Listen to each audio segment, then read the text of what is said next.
Et si ce que tu cherches depuis toujours était déjà en toi, pas dans les livres, ni dans les conseils des autres, mais inscrit là, silencieusement, dans ton ciel de naissance. Et si les étoiles, dès ta venue au monde, t'avaient murmuré une mission, ouvre l'espace d'un instant, à l'idée que tout a déjà un sens. Il y a des soirs où tu ressens cette impression étrange, comme si ta vie était guidée par quelque chose de plus grand. Un frisson quand tu regardes le ciel. Une sensation que tu es ici pour une raison, mais que tu ne la connais pas encore vraiment. Et si ce sentiment n'était pas un hasard? Et si, depuis ta naissance, un plan silencieux t'accompagnait, un plan inscrit dans les étoiles? L'astrologie n'est pas une magie de foire. Ce n'est pas un horoscope du jour qui te dit comment te sentir.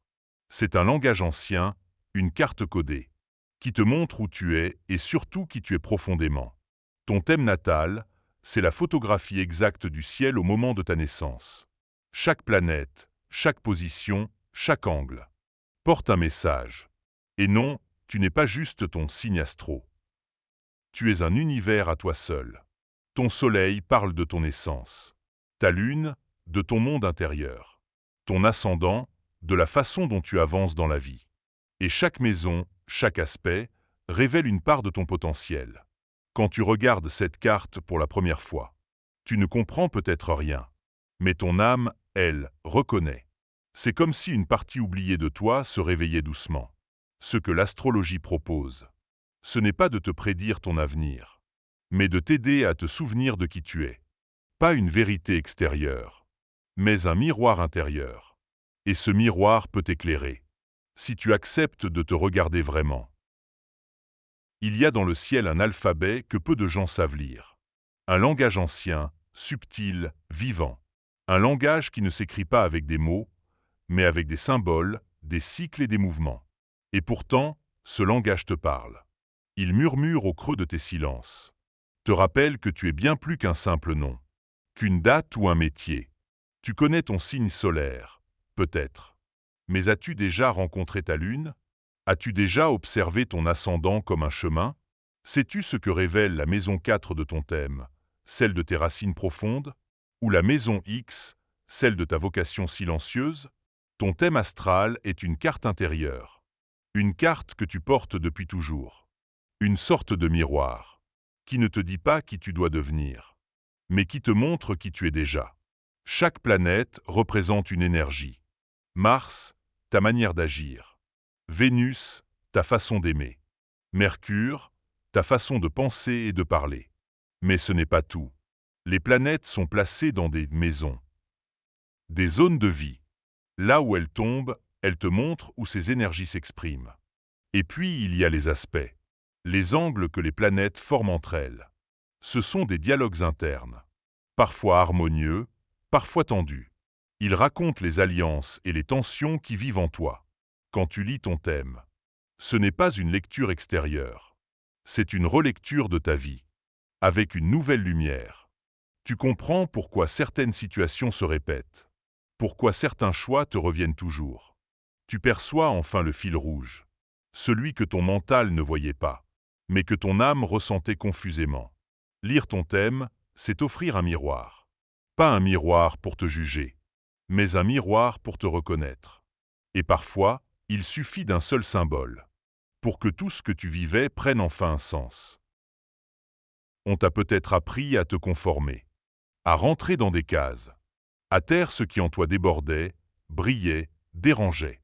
Mais ce que tu as souvent caché était peut-être justement ton plus grand don. Ton thème natal est un coffre au trésor. Il contient tes forces naturelles, celles que tu possèdes depuis toujours, mais que tu n'as peut-être jamais su nommer. Certains naissent avec une intensité émotionnelle profonde, d'autres avec une clarté mentale tranchante. Certains ont une capacité innée à apaiser, d'autres à inspirer. Ces forces, l'astrologie les rend visibles.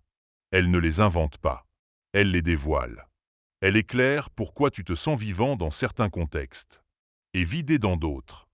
Pourquoi tu vibres avec certaines personnes et que d'autres t'éteignent. En observant ton thème, tu peux voir les dons qui sont là, non pas pour flatter ton ego, mais pour guider ton chemin. Mais chaque don porte aussi son défi. Une énergie puissante peut devenir excessive. Une sensibilité fine peut se transformer en blessure. Une détermination solide peut masquer une peur de lâcher prise. C'est là que réside le vrai pouvoir. Dans la conscience. Reconnaître ce qui t'habite. Travailler avec, et non contre. Honorer ce que tu es, sans te comparer. Et puis, il y a les talents dormants. Ceux qui ne se sont pas encore révélés, mais qui sommeillent dans ton ciel. Parfois, il suffit d'un transit, d'un événement, pour qu'ils s'activent. Ce que l'astrologie t'offre, ce n'est pas un verdict figé. C'est une invitation à explorer ton potentiel avec curiosité et à honorer chaque étape de ton évolution. Car tes super-pouvoirs ne sont pas là pour briller en surface. Ils sont là pour que tu vives pleinement ce que tu es venu vivre ici. Et si les grands mouvements de ta vie suivaient des rythmes que tu n'avais jamais appris à écouter? Et si les hauts et les bas que tu traverses n'étaient pas des hasards, mais des vagues cosmiques que ton âme a toujours su surfer? Même sans mode d'emploi, l'astrologie ne parle pas seulement de qui tu es. Elle parle aussi de quand. Elle observe le ciel d'aujourd'hui et le met en miroir avec le ciel de ta naissance. Ce qu'on appelle les transits. Des rendez-vous célestes entre ton thème natal et le présent. Ces cycles planétaires ne prédisent pas des événements précis. Ils indiquent des climats, des opportunités, des phases de transformation. Par exemple, lorsque Saturne revient à sa position natale, ce qu'on appelle le retour de Saturne. Cela correspond souvent à un moment de réalignement, un passage initiatique, une relecture de tes choix.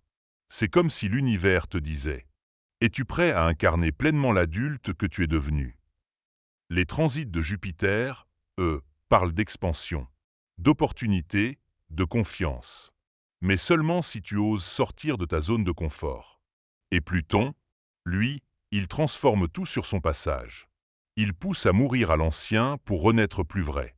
Ce n'est pas toujours doux, mais c'est souvent nécessaire. Quand tu sais dans quel cycle tu es, tu arrêtes de te juger. Tu comprends pourquoi certaines choses prennent du temps, ou pourquoi tout s'accélère soudain.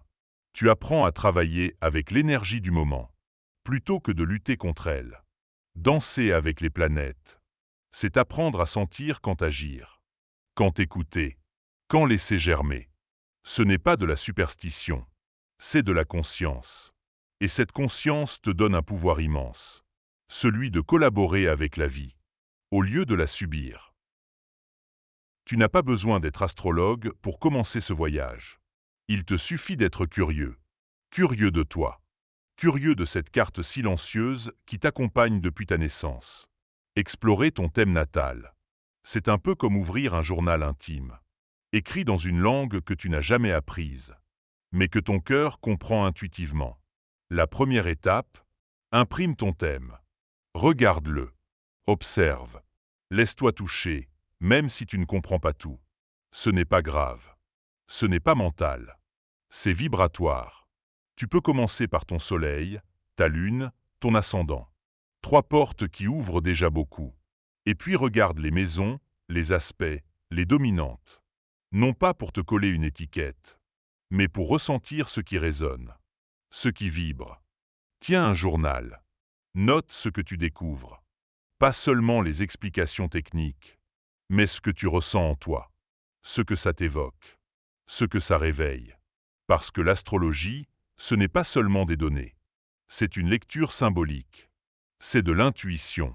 C'est une danse entre le ciel et toi. Tu peux aussi observer les transits du moment, ce qu'ils réveillent dans ton thème.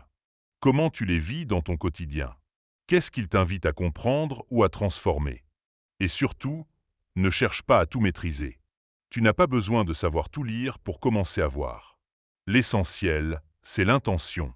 L'intention de te rencontrer, de mieux t'aimer, de t'accompagner avec plus de douceur. Ta carte n'est pas une réponse figée. C'est un guide, un allié, un espace de dialogue entre toi et l'univers. Et ce dialogue commence maintenant. Quand tu choisis de regarder, quand tu oses ressentir, quand tu acceptes que ton unicité est peut-être ton plus grand pouvoir.